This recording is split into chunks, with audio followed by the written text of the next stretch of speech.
Guillermo a Fondo llega a ti por cortesía de Carnicería La Madrileña, la auténtica madrileña, brindando calidad y servicio desde hace más de 80 años. El mundo está en constante movimiento, en constante cambio. Acércate a la nueva manera de ver y escuchar las noticias, de analizar a fondo los conflictos que mueven al mundo, con Guillermo a Fondo. Con más de 30 años de experiencia en investigación periodística y coberturas internacionales, Guillermo López Portillo conversa y entrevista a personalidades del mundo de la discapacidad, los derechos humanos, la ciencia, el cambio climático, la salud y mucho más. Guillermo López Portillo conversa a fondo con los corresponsales de guerra y especialistas en cibercrimen, sequía, terremotos y vacunas. Te lleva a conocer sus experiencias en el equipo de los reporteros y sus reportajes memorables como Migrantes Deportados, Hielo Rojo, la cacería de focas en Canadá y los ataques del 9/11 contra Nueva York. Visítanos en guillermolopesportillo.com y guillermoafondo.com. Búscanos en YouTube, TikTok, Instagram, Facebook y X y escucha nuestro podcast. Guillermo a Fondo, el podcast, una nueva mirada en el periodismo.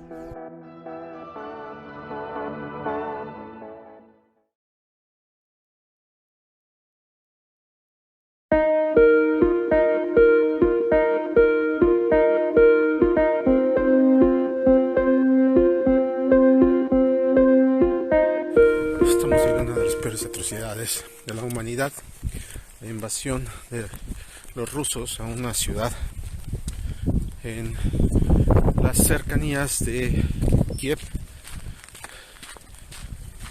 Esta es una barbaridad. Aquí se encontraron casi 400 cuerpos de las personas que estaban en plena calle, tiros por todos lados, destrucción total. Vemos este automóvil, completa y total destrucción. ¿Qué tal? Soy el periodista Guillermo López Portillo. Gracias por acompañarme en este podcast Guillermo a Fondo. Vamos a tener historias en video y en audio. Vamos a tener personajes muy interesantes de una trayectoria muy amplia, como les decía, corresponsales de guerra como Gabriel Tinoco, que han hecho y han marcado una trayectoria muy importante a lo largo de los años.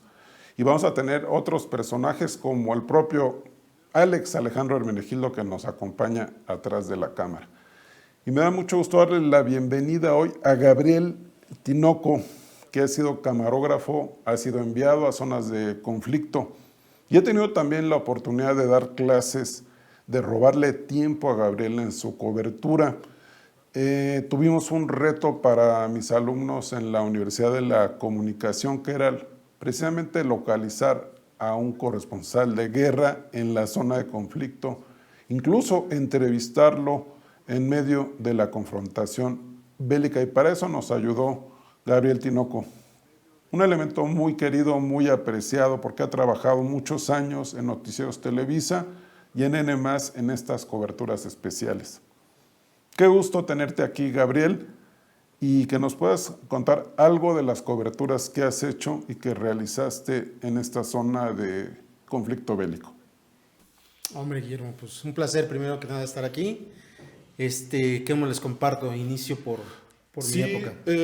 Gabriel, platícanos por favor en qué año fuiste enviado y cuál era tu labor en este conflicto bélico, en esta guerra donde estuviste trabajando. Fuimos seleccionados 2 camarógrafos, Constantino Arizmendi y tu servidor, para cubrir esta guerra después de que se da a conocer la invasión de Rusia a Ucrania, 28 de febrero exactamente, 28 de febrero fue cuando tomaron la decisión de mandarnos a hacer la cobertura del año 2022, que fue el inicio de la guerra. 24 de febrero fue el inicio, 28 estábamos ya con la respuesta de Noticieros Televisa, de N+, ahora. Sí. Y ahí partimos, ya vía aérea, llegamos a Rumania, a la ciudad fronteriza de Suceava, la ciudad fronteriza con Chernivtsi del lado de Ucrania. Lalo Salazar encabezando como reportero este equipo. Y bueno, la experiencia, maravillosa. Yo creo que cualquier periodista tiene el mayor logro de cubrir una guerra dentro de sus sus coberturas más importantes. Para cualquiera es un aliciente muy, muy grande, profesionalmente hablando, ¿no? Ajá. Pues sí, me han preguntado esto precisamente muchos estudiantes de periodismo. Al momento que eres enviado como corresponsal de guerra o enviado especial, te preguntan si quieres ir a esta zona de conflicto. ¿Hay alguna consulta o tú ya estás puesto, digamos, desde un inicio? Mucha gente lo piensa y a la mera hora cuando te lo dicen, ay, sí, le piensas, ¿no? Un dato muy curioso, ese día yo estaba celebrando el cumpleaños de mi hijo y a mí no me dijeron nada, para mí me tomó completamente de sorpresa. Entonces, rápido, te cuento, estábamos celebrando y recibo la llamada y no me preguntaron, no me dijeron, mañana te vas a Ucrania, vas con los Salazar, vas con Constantino y van a cubrir la guerra. No sabemos cuándo van a regresar. Lalo Salazar, el gran reportero, conductor, con una historia de cobertura en Bagdad. Constantino Arizmendi también con experiencia, también en zonas de conflicto. Para mí era la primera guerra que yo cubrí. Y Gabriel Tinoco, o sea, ibas ya con dos grandes personajes de coberturas de guerra. Sí, con dos grandes personajes y para mí era mi primera guerra. Entonces, lo que siempre anhelaba, por fin llegó a darse la oportunidad. En ese momento, ¿tú tenías cuántos años trabajando como camarógrafo de noticias? Yo tengo 27, tendría 24 años como trabajando en noticias. Con todo un bagaje de experiencias, con un conocimiento técnico, Gabriel, que la verdad, mi respeto. Que también es un líder en esta área, ¿no? En la parte técnica. Coméntanos, por favor, Gabriel, ¿qué llevabas a la guerra? ¿Qué equipo técnico te llevaste? Aquí la experiencia que los propios compañeros me platicaban es que tienes que ir lo más ligero, ¿no? Irte con la misma ropa, irte con tus pilas más pequeñas, tu cámara más pequeña y prácticamente mochila al hombro para poder desenvolverte dentro de la guerra, porque pues, obviamente no sabes en qué momento te puede tocar un encuentro cruzado o un misil o un dron, no sabemos, pero sí tienes que ir lo más ligero posible. Entonces, a diferencia de otros años que sí llevabas tu cámara grande, tripié y luces y todo, hoy día incluso el recurso que fue utilizado en esta guerra fue el teléfono. Yo iba como vaquero con una cámara, una mano la cámara y en la otra mano el teléfono. Y literal, como pistolero, disparando a todos lados, captando imagen de lo que veía para cualquier lado. Las ventajas técnicas hoy es que los teléfonos tienen muy buen estabilizador, entonces no tiene tanto zoom, pero agarra las cosas que vas encontrando en corto. Y por otro lado, con tu cámara sí vas captando con el zoom. El teléfono, pues hoy día es una gran herramienta porque puedes mandar al momento. Ajá. Perdón, ¿la cámara que llevabas era una cámara que podría traer cualquier turista o es una cámara especial? Es una cámara especial, no es como cualquier turista, tiene calidad 4K de hecho, pero todavía en la tecnología estamos transmitiendo en HD. ¿Por qué? Porque el internet no es tan bueno como para poder mandar en 4K, es muy pesado el material. Entonces, mandando en HD en 1920 por 1080, con eso podemos tener una buena calidad de imagen. Y los teléfonos, la herramienta del teléfono, pues ya también, incluso también te graban en 4K algunos teléfonos. ¿Y cuál era tu responsabilidad en la cobertura? ¿Qué te tocaba hacer a ti? Mi responsabilidad era captar todo lo que ellos no podían, en el sentido en que ellos estaban haciendo los enlaces en vivo.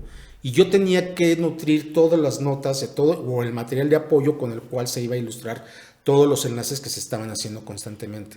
Entonces, si ellos transmitían, hablaban del momento en que cayó un dron, un misil, toda la imagen de aspecto de apoyo era mi responsabilidad y pues, incluso nos separábamos algunas calles. Acuerdo es que íbamos los tres y teníamos que regresar los tres, pero no separarnos. Porque sí es muy importante no sentirse un líder o no sentirse más, sino trabajar en compañía y en grupo. Y lo impresionante es que en este momento, pues la guerra, ¿cuánto tenía de haber empezado?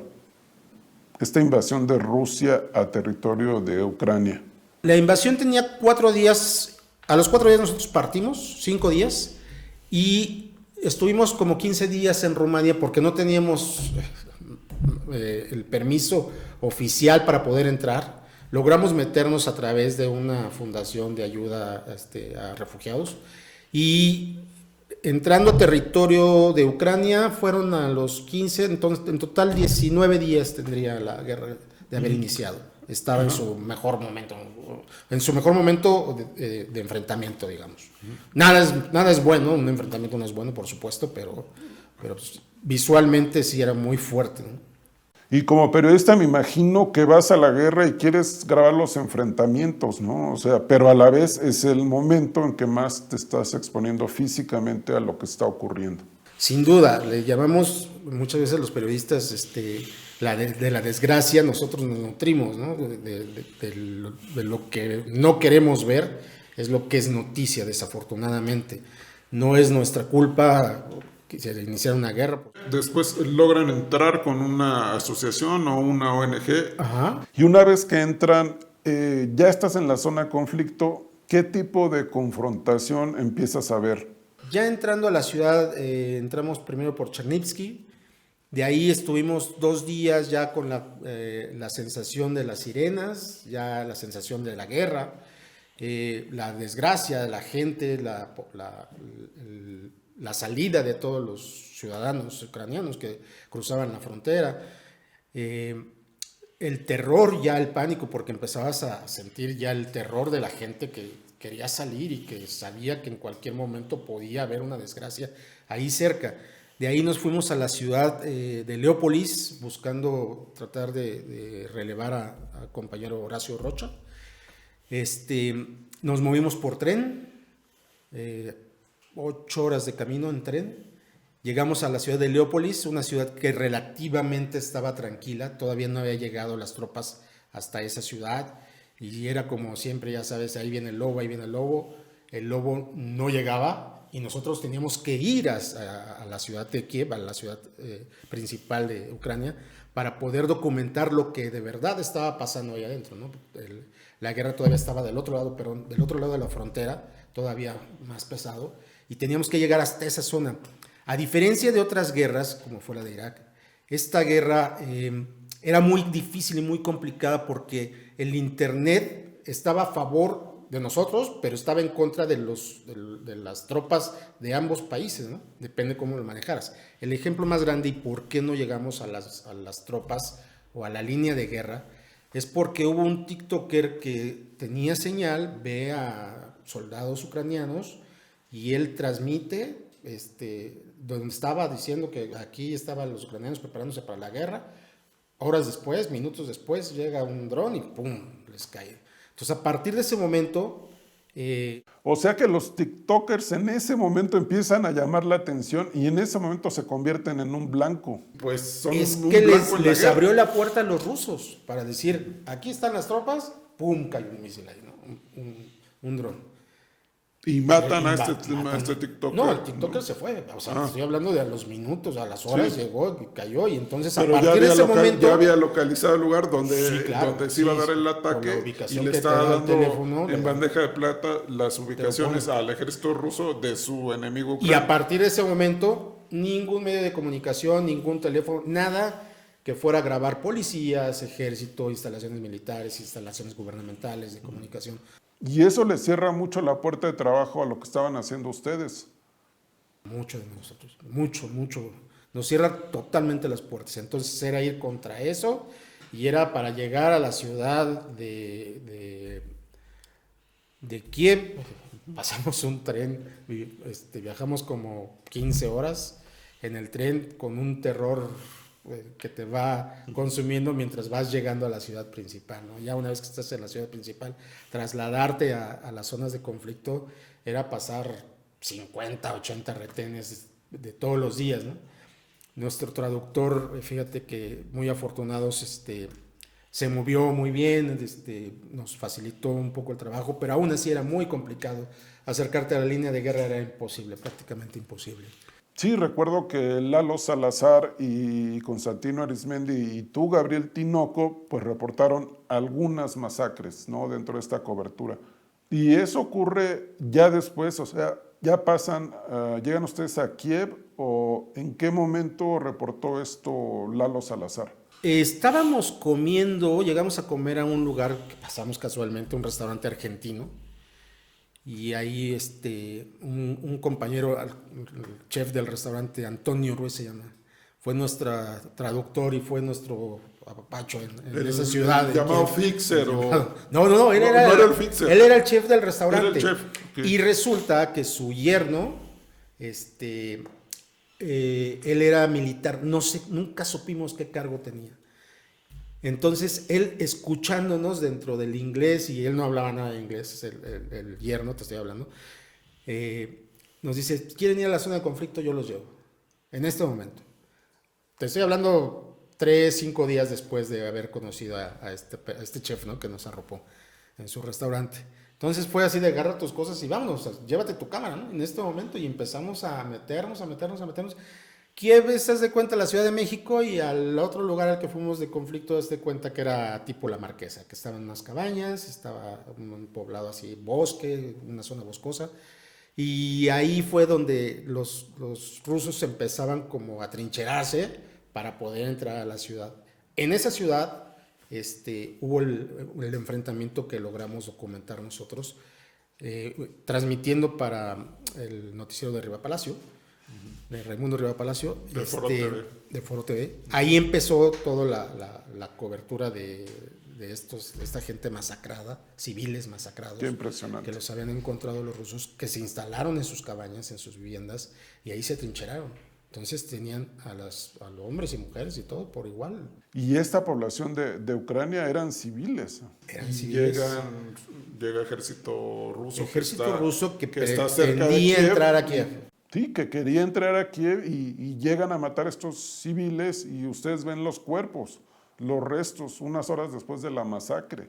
Son crímenes contra la humanidad y que se salen totalmente de las supuestas reglas que hay en la guerra, ¿no? Quizá había unos cuerpos con días después. El punto muy importante es que la temperatura era muy baja, entonces el grado de putrefacción prácticamente era nada, porque era un refrigerador la ciudad. Entonces los cuerpos se mantenían frescos como si hubieran sido del momento. Eso te estoy hablando de unos 20 kilómetros afuera de la ciudad de Kiev. Ajá. ¿Cómo se llamaba el lugar donde encontraron esta masacre? Se llamaba Bucha, en la ciudad de Bucha. Ahí es donde encontramos. Y que incluso las imágenes pues se van creo que a una denuncia a Naciones Unidas, ¿no? Se va a la Corte Internacional. A la Corte Internacional como crímenes de Estado. Crímenes contra la humanidad, ¿no? Que se salen de las supuestas reglas que hay en la guerra. Sí, porque en la guerra no puedes torturar y matar civiles. Los mata, bueno, no está bien, pero se mueren por accidentes, son consecuencias de la guerra, pero tomarlos como una moneda de cambio son crímenes de guerra, y eso está penadísimo a nivel mundial.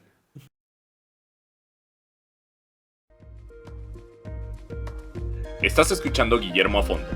Te recordamos que puedes consultar este y otros contenidos en nuestro sitio web www.guillermoafondo.com. Y también te recordamos que este podcast llega a ti gracias a Carnicería La Madrileña, brindando calidad y servicio desde 1938, y a Nutrias, te brinda la mejor nutrición para tu salud.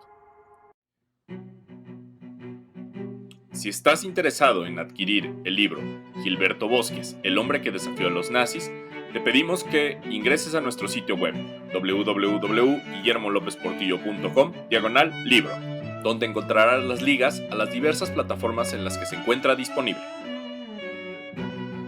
No olvides suscribirte a nuestro canal y encender la campanita de las notificaciones. Continuamos. Gracias, continuamos en el podcast Guillermo a Fondo, que usted lo puede escuchar, lo puede ver tanto en video en las diferentes plataformas que les vamos a estar anunciando al final de este capítulo. Gracias, Gabriel, por lo que vieron, por lo que viste, por lo que grabaron. O sea, ¿tú cómo te sentías de estar grabando en ese lugar? Fíjate que como ser humano te sientes impotente, pero si hay algo que tenemos que tener los periodistas, es un consejo para los compañeros estudiantes que nos ven, tienen que separar la parte humana de la parte profesional, porque si no sirve eso, te puedes involucrar y te puede hacer mucho daño.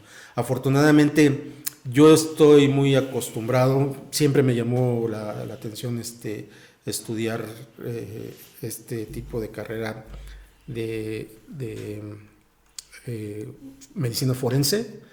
Desde niño vi muchos cuerpos y gracias a eso no me afectó tanto, pero sin duda es un tema muy, muy fuerte que humanamente es desastroso y te puedes sentir muy mal, te puede hacer sentir muy mal. Siguiendo con las reflexiones que también te invito a hacer, Gabriel, en este podcast de Guillermo a Fondo, es preguntarte ¿qué es para ti el periodismo? ¿Cuál es el objetivo de ser periodista? El objetivo de ser periodista para mí es estar siempre presente en los lugares que dan a conocer todo lo que ocurre sin involucrarte hacia ningún lado. Documentar y hacer saber a la sociedad y al público en general que ahí están los hechos, los sucesos y las consecuencias de todos nuestros actos a nivel mundial en todos los sentidos. Después de que logran ver esto, el material, el video se envía de inmediato, porque cuando yo iniciaba a reportear siempre había muchas dificultades para mandar el video, ¿no? Creo que ahora ustedes transmitían de manera inmediata, ¿no? Hoy día la ventaja, sobre todo en esa parte de Europa, que fue un acuerdo que no se interrumpiera el internet, fue una herramienta de gran ayuda, porque prácticamente muchas cosas las hacíamos con el teléfono. Yo principalmente la hacía con el teléfono y entonces con el mismo teléfono al instante estaba transmitiendo. Sí, entiendo que había una red muy importante en 5G y estaba cubierto, cosa que no había ocurrido en otras guerras, ¿no? La comunidad europea ahí participó y todo fue a favor para que jamás perdieran la comunicación. A favor para nosotros, en contra de los mismos países en guerra, porque pues era una herramienta que facilitaba a los medios a transmitir lo que muchas veces no querían que se transmitiera, ¿no? Por ejemplo, en Ucrania grabamos una torre de televisión y ahí fuimos detenidos porque no querían que grabáramos las instalaciones de comunicación, ¿no? Para que los rusos no supieran que estaban ahí, tal cual. Y Gabriel, en estas fotos que tomaste, que en un momento dado también las vamos a ver en la pantalla de este podcast, y de quienes nos están siguiendo en video, ¿nos podrías también describir las fotos que tomaste, por favor? Unas 4 o 5 fotos que me describas. ¿Y qué estamos viendo ahí? También, por favor, para las personas con discapacidad que no ven, que nos digas también de qué se trata. Aquí estamos viendo, llegamos a una base aérea, un tipo de aeropuerto, y nos encontramos con soldados ucranianos que nos enseñaron de trofeo, no creo que no viene aquí, pero te la voy a mostrar, o se va a mostrar en la pantalla. El trofeo es que habían matado a un ruso y tenían el escudo y el nombre del ruso. Y cuando llegamos en su idioma, me dijeron que él lo había matado, que ese era su trofeo, y me enseñó el escudo y el nombre del soldado ruso que tenía entre su... A ver, entonces les dije, bueno, pues vamos a tomarnos una foto aquí porque no está padre lo que estamos viviendo. Más que la historia era la confianza, ganarme la confianza de los soldados ucranianos, porque al momento pues desconfían de todo el mundo. A pesar de ser prensa mexicana, podría ser algún espía, puede ser. Los contrarios. Sí, hay mucha gente. Los tanques rusos que fueron ahí atacados por tropas ucranianas. Estamos también en un panteón donde están rindiendo homenaje a soldados caídos ucranianos. Estamos viendo también edificios en Odessa, bombardeados por las tropas rusas. No, perdón, esto fue en Bucha. Este carro que fue una imagen muy, muy vista a nivel mundial, que fue cuando las tropas rusas entraron a la ciudad de Kiev y lo primero que hicieron fue aplastar este carro. Sí, y tú lo viste este coche. Yo lo vi ya aplastado, Ya porque aplastado. nosotros llegamos, te digo, como a los 15 días de cuando fue este suceso. Y fue un poco el símbolo, ¿no? Si quieres con estas fotografías, Sí. gracias por lo que nos estás compartiendo. Pues gracias, seguimos en este podcast Guillermo a Fondo. Estamos entrevistando a Gabriel Tinoco, enviado y corresponsal de guerra de Noticieros Televisa y N+. Gracias, Gabriel, por lo que nos estás compartiendo, porque pues tú estuviste en esta zona, llevaste todo tu talento, tu experiencia, tu trayectoria profesional, y para poder captar esto, como les decía, estamos con Gabriel Tinoco, quien fue enviado al conflicto entre Rusia y Ucrania, esta invasión rusa, y fíjate, ya tiene un rato que fuiste y el conflicto sigue. Y se acaba de anunciar otro apoyo billonario de Estados Unidos para sus sistemas de defensa aquí. Esto no para, Gabriel. Va para largo todavía. Los conflictos ahí entre ambos países, los intereses son muchos. Lamentablemente la población civil es la que sigue pagando. Pero bueno, pues a final de cuentas no somos ni juez ni parte. Ellos tienen su conflicto, pero pues nosotros vamos a documentar lo que siga pasando por allá. Si te parece, Gabriel, si podemos aventurar alguna conclusión, ¿qué te dejó haber estado en una guerra que ha marcado la historia? Una guerra que pensábamos que no se podía dar en pleno siglo XXI, en pleno 2024, sigue esta guerra. ¿Qué te dejó a ti como periodista, como persona? Como persona, respetar. Respeto a tus semejantes, ¿no? Respeto a tus seres queridos, a toda la gente en general. Respeto y paz. Eso es lo que en mi vida personal es lo que ha dejado. Busco eso, busco no meterme en conflictos, busco tener paz interior y exterior. Y profesionalmente hablando, bueno, pues un momento importante, el más importante quizá hasta el momento, no digo que sea el último, el momento más importante profesionalmente hablando, la sensación de haber estado y de ser parte de la historia de mexicanos en conflictos internacionales. Somos pocos los afortunados de poder estar en un conflicto así, y bueno, pues soy parte de la historia de este país, de tener mexicanos, periodistas mexicanos, transmitiendo una guerra en vivo. Eso es muy importante.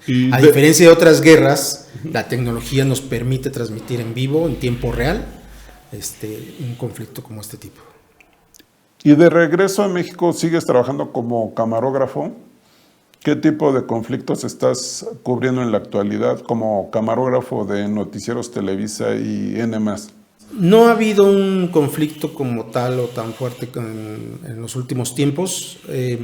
Creo que por ahí solamente los ataques que han habido en Michoacán, en Guerrero, este tipo de conflictos de narcotráfico, la detención del hijo del Chapo,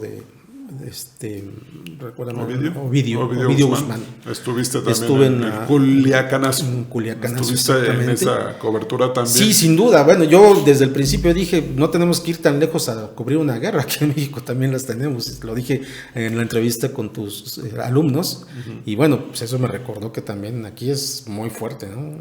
No hay tanques, no hay aviones, pero sin duda los balazos están de a peso también en este país. Y bueno, ese tipo de coberturas las seguimos haciendo. No es bueno, sin duda, pero bueno, pues aquí andamos todavía en ese tipo de cosas.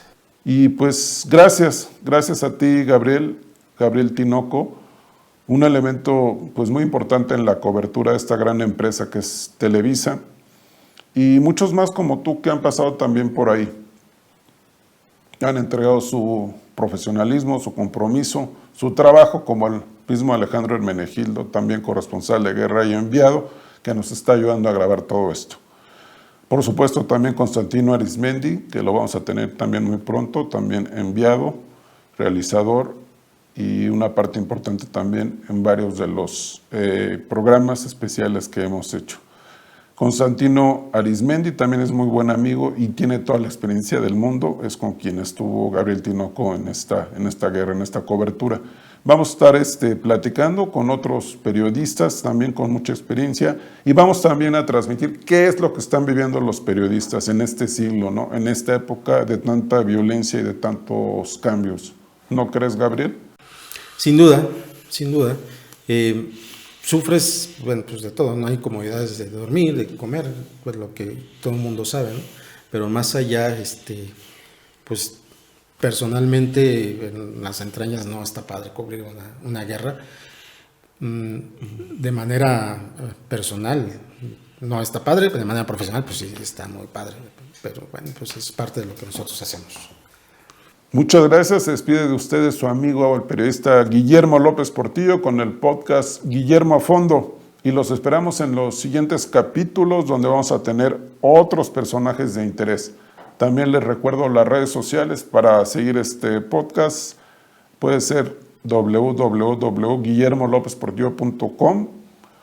Incluso también estamos como www.guillermoafondo.com. Y también nos puedes encontrar en Facebook, en YouTube y en TikTok. Muchas gracias hoy por su presencia a Gabriel Tinoco, y a los demás entrevistados les vamos a tener muchas sorpresas en los próximos capítulos. Hasta la próxima. Y eso fue todo por este episodio de Guillermo a Fondo. Te recordamos que llegamos a ti gracias a Carnicería La Madrileña, la auténtica madrileña, brindando calidad y servicio desde hace más de 80 años. Encuéntranos en el Mercado Lázaro Cárdenas, en la Colonia del Valle, Ciudad de México. En el próximo episodio de Guillermo a Fondo.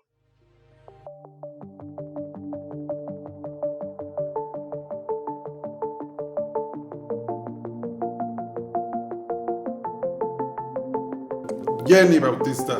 Bienvenida, Jenny. Un as de la discapacidad y alguien que nos va a enseñar mucho. Muchísimas gracias. Muy afortunada y privilegiada de estar en este momento aquí, así que arrancamos y le damos con todo. No te lo pierdas. Y como siempre, muchas gracias por vernos y escucharnos en Guillermo a Fondo.